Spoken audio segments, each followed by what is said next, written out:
Tu peux nous donner un peu ton parcours, peut-être? Oui, je peux le faire aussi. Hein. Moi, je suis nouveau.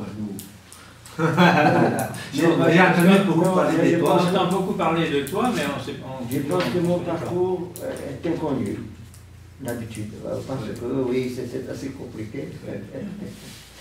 Oui.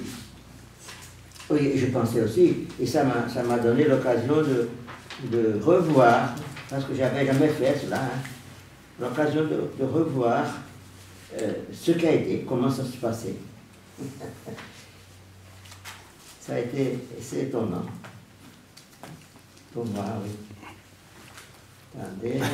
Ouais, ton histoire avec la mode, ça a commencé à Saint-Maximin quand tu as connu Jacques Leuve. Oui. Et avant. Attends.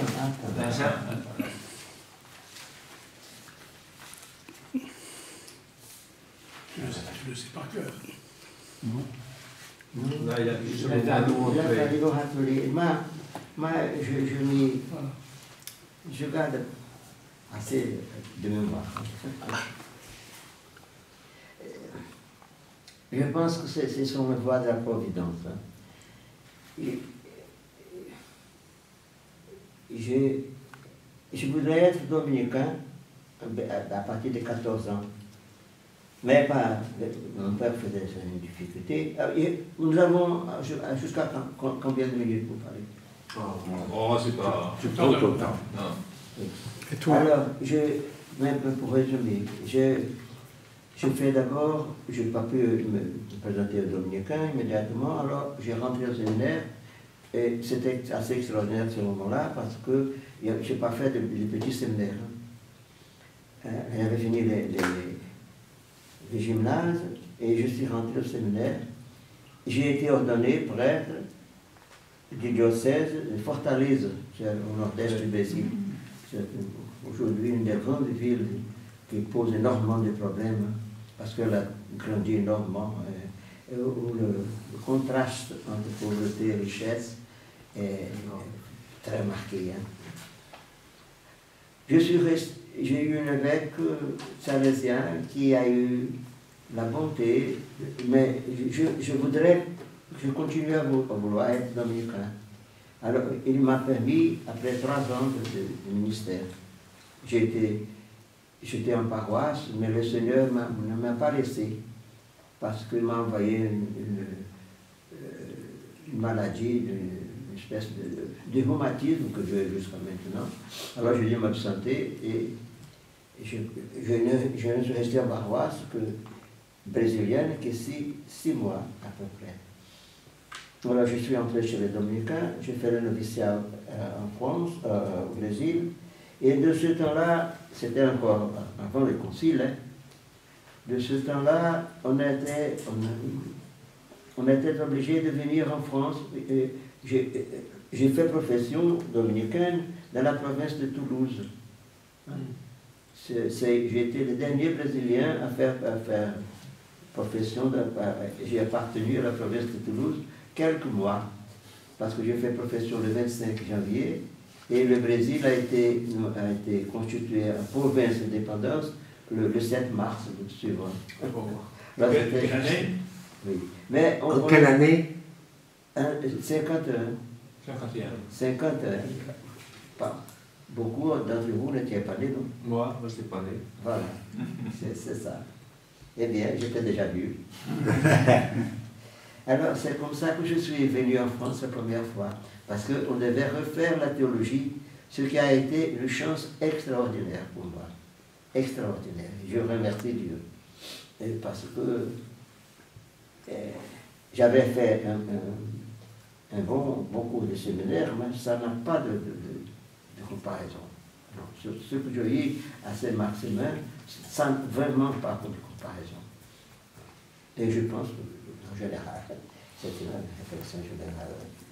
Est-ce que tu peux préciser pourquoi il n'y a pas de comparaison? Parce que c'était beaucoup plus sérieux, la théologie chez les dominicains. Et l'orientation aussi était... Oui. Quel professeur? Grand professeur tu avais? La Bourdette? Oui, j'ai eu comme la... Mais c'est surtout la méthode, vous voyez. C'est surtout la façon d'aborder les problèmes. C'est l'orientation. Mais je ne vais pas parler longtemps de ce sujet. Mais ça pose un problème, à mon avis, semblable à celui dont je commençais à parler, mais je ne veux pas développer non plus. C'est la difficulté et le manque de profondeur de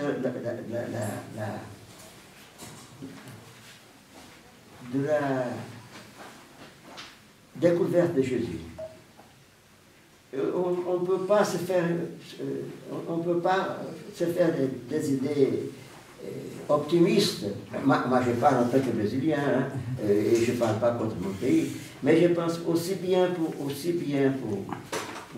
le prêtre que pour les chrétiens, pour les jeunes chrétiens.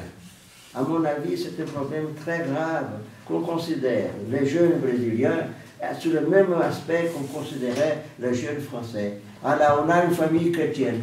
Qu'est-ce que ça veut dire ici en France? Mais je ne vais pas développer ce sujet, c'est pas. Mais simplement, je vous le donne parce que c'est une réflexion que je fais. Et j'ai été chez les Dominicains, je vais être maître de novice pendant 8 ans. Pendant 8 ans. Alors, je pense connaître, et j'ai été maître de novice encore à la trappe. Et j'ai trouvé le même problème. Mais ce n'est pas le sujet. Simplement, je vous donne cette remarque que j'ai déjà souvent faite, parce qu'elles me semble très importante. Ce n'est pas une question de méfiance, mais c'est une constatation. Une constatation. Voilà. En tout cas, je suis venu en France pour faire la théologie. Je suis arrivé en 1952. Je devais avoir 3 ans d'études de la théologie que j'ai fait à Saint-Marcelin. Oui.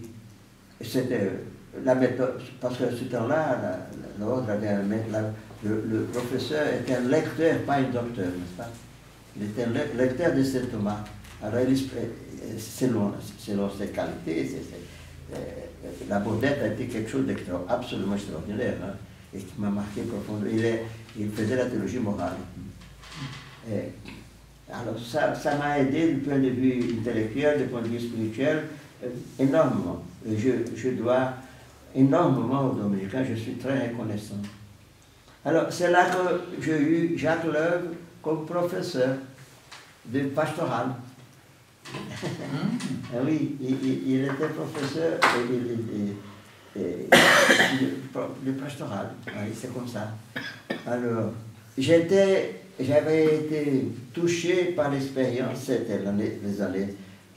J'étais ordonné prêtre en 1947. Alors, j'étais très impressionné par l'expérience des prêtres ouvriers qui commençaient, n'est-ce pas? Alors, je pensais être appelé, j'avais une sympathie pour les prêtres ouvriers, et je pensais devenir prêtre ouvrier. Eh bien, alors, ça a été une joie de rencontrer Jacques Leuve. Mais c'était en 1952, je ne sais pas si un de vous a connu Jacques Leuve à ce moment-là. Moi, je l'ai connu en 1955 seulement. Eh bien, 1955, j'ai tourné au Brésil. Oui, et vous étiez déjà revenu au Brésil. Et oui, alors, j'ai vu la pensée de Jacques Leuve évoluer au sujet de la mission ouvrière du groupe. Comme, je ne me souviens pas, vous saurez peut-être, comment s'appelait le frère dominicain qui était avec lui? Ferrari? Max. Hein? Max. Max, oui, c'est Max. Qui était un homme excellent, n'est-ce pas? Oui, et il avait un prêtre séculier, Antoine Coldonche. Oui, Antoine Coulonge. Oui, le frère de Mimi. Hein?